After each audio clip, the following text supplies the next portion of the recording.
Disney Storybook Collection Advent Calendar Countdown to Christmas with 24 festive books, and we are stopping at 19 tonight. Even though it's a Disney villain, secret potion commotion. With the crops running low, the Emperor tasked Yzma for solving the problem. Deciding a new potion will do the trick, Yzma and Kronk get to work, but nothing is ever that easy. Of course, Autumn Publishing 2022. Secret Potion Commotion. I have a different potion for almost everything, Yzma, Emperor advisor to Emperor Kuzco, told her right-hand man, Kronk, as she showed him around her lab. Yzma's lab was full of bottles, beakers, glass tubes, full of dastardly concoctions. Cool, Kronk scratched his head. How come they all look the same? Yzma paused. I'm not sure. She picked up a vial, bubbling pink liquid. My point is, I have potions that turned past sidekicks into fleas or worse, so don't fail me, Kronk. Kronk picked up a vial labeled with a squirrel icon. I can talk squirrel? Yzma sighed. I know. I saw it on your application listed as a special skill. Just then, Emperor Kuzco voice rang out from somewhere in the palace. Yzma! Yzma entered the dining hall to find Emperor Kuzco seated at the table.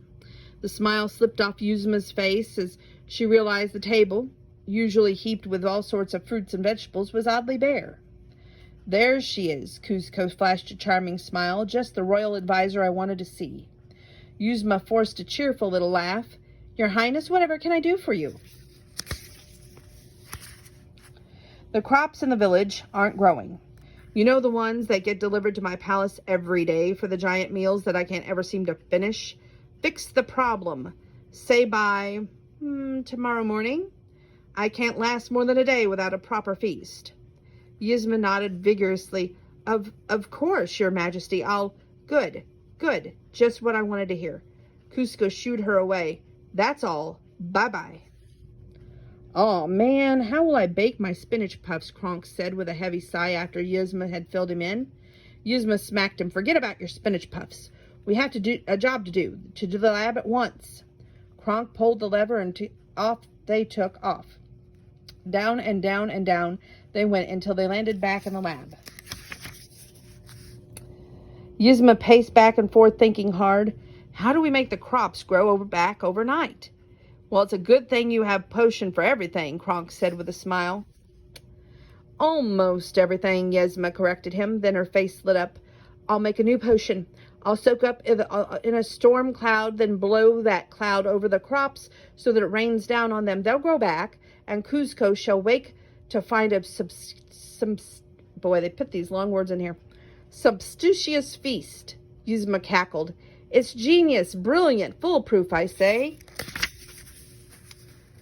And look, we still have enough ingredients for a single batch, Yzma said. The duo quickly got to work. After concocting the potion, and they took off to the palace roof, but there wasn't a cloud in the sky. No rain, you'll just have to hang glide over the village with the potion, she said to Yzma. And Yzma handed the potion to Kronk. A few drops and the village crops will regrow before a new day dawns. Our moment of victory approaches. Within moments, Kronk was soaring over the village, sprinkling the potion on the fields. The crops flashed and then sparked, and Yzma squealed in delight. It's working, she cried. She hurried down to the fields to get a closer look. But Yzma froze when she noticed the potion wasn't helping the crops grow. Instead, it was making wilted leaves and rotten stalks transform into squirrels. Yzma shouted, they're supposed to be tomatoes. Kronk landed beside Yzma. Hey, look, squirrels, where'd you guys come from? Yzma scratched the flask from him and sniffed it. Kronk, what we were used to it wasn't extract of laurel, it was exact of squirrel. Hey there, little guy, Kronk said to a squirrel and that climbed onto his shoulder. Yzma rubbed her temples. Hopefully we can make this right before Kuzco finds out. Look at all those squirrels. Aren't they cute? Yes, Ma?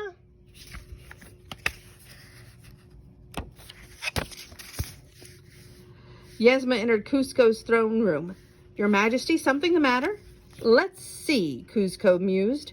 My beauty sleep has been interrupted, first by my growling stomach and then by a full-on squirrel infestation. He shot her a deadpan look. Me no likey.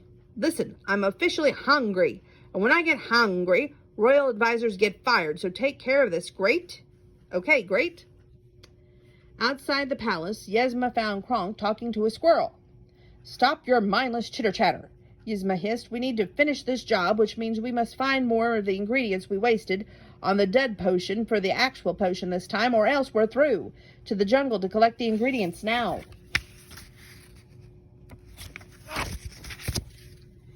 Yasma and Kronk set off into the jungle to restock the ingredients for a new batch of crop-growing potion without any extractive squirrel in it this time around. First, we must collect a strand of jaguar hair, Yasma said. Next, we need to pluck the pollen from a special high-altitude flower. Steal a silken strand of spider web, and last of all, shear some wool off of a llama.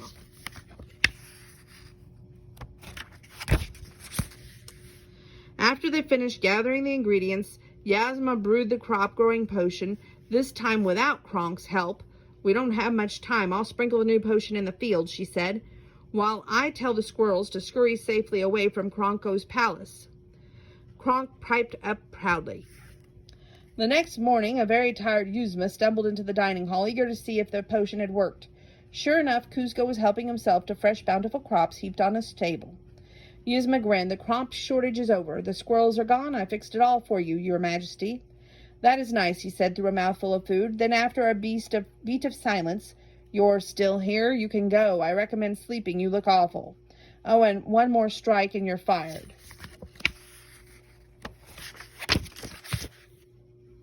Yasma staggered back to the lab, only to find it overrun with squirrels.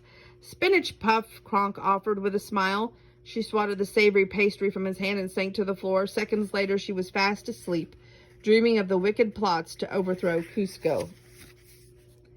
And that was Disney Villain's Secret Potion Commotion. I don't know about y'all, but I think that they should not have the villains in with the Christmas, just me. Anyway, we start on story 20 and go through 24. I guess there's 24 stories in this thing. And don't you worry, I have more books for the children. We are not going to run out of Christmas stories. So, and after I read them, they get donated to my niece who has a daycare in Southern Illinois, and she reads them to her kids. But my goal is to finish this big Advent calendar before Sunday so that she can take that to her class and maybe read one or two before they go on Christmas break. Anyway, glad to share that with you. And I will see you again soon. And that's all I have for you today. I should show you the packages that came, but then I would probably get bawled out by my family because they'd be like, you have enough packages already. Well, that's true. But I just want to tell the I think it was the male girl today that brought it. And she deserves a medal. She deserves a medal for bringing these up on these steps and putting them so close to the mailbox. I mean, it was great, and I thank you so much, and I appreciate you. I don't know how you got the second one up here because it was that heavy, but awesome. Thank you. Hope to see you tomorrow. Love y'all. Take care. Peace.